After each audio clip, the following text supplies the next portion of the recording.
Benvenuti a Non sono solo strade, il podcast che racconta la storia delle persone i cui nomi sono incisi sulle targhe agli incroci delle strade. La puntata di oggi è dedicata ad una via per me speciale, dato che sono nato proprio qui. Sono a 2 passi dalla stazione Garibaldi in via Maurizio Quadrio.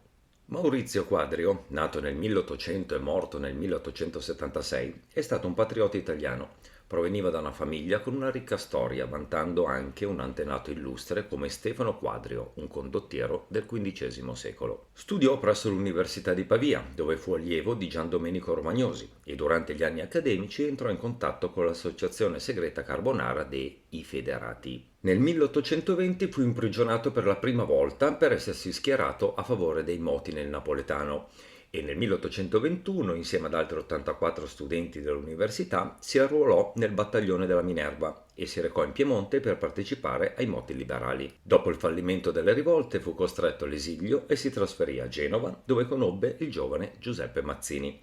Da Genova si spostò in Spagna, poi in Francia e infine in Svizzera. A questo punto, per molti italiani, era già diventato un patriota e un eroe, deciso a non vivere come suddito dell'Austria. Tornò in Lombardia prima di fuggire di nuovo, grazie a un passaporto falso. La sua vita avventurosa lo portò a Odessa, in Russia, nell'attuale Ucraina, dove lavorò come insegnante privato. Nel 1830 si unì ai ribelli durante il moto polacco, per poi tornare in Russia fino al 1834. Dopo un breve periodo in Svizzera tornò in Italia e si consegnò alle autorità austriache, venendo condannato a morte. Tuttavia, la pena fu commutata in 6 mesi di carcere dalle autorità locali austriache. Dopo aver scontato la pena e continuando a essere sorvegliato dagli austriaci, ritornò a Chiuro, il paese dei suoi antenati, dove nel 1836 si dedicò ad assistere i malati colpiti dal colera che si stava diffondendo in Valtellina.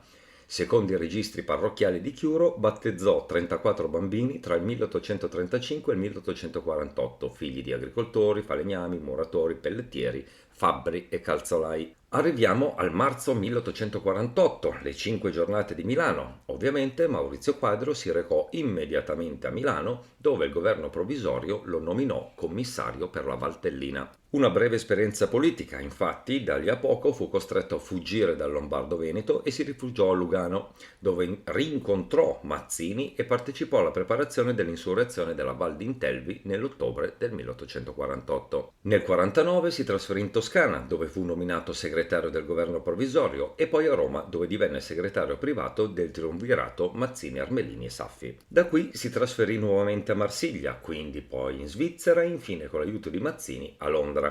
Dopo aver partecipato al moto livornese del 57 e essere stato costretto all'esilio, tornò a Londra e poi a Malta. Nel 1859 torna in Italia, prima a Genova e poi a Milano, dove fu direttore del giornale repubblicano mazziniano L'Unità Italiana, questo fino al 1871. Nel 1872 si trasferì a Roma, dove diresse il giornale L'Emancipazione, un altro giornale storico legato a Mazzini.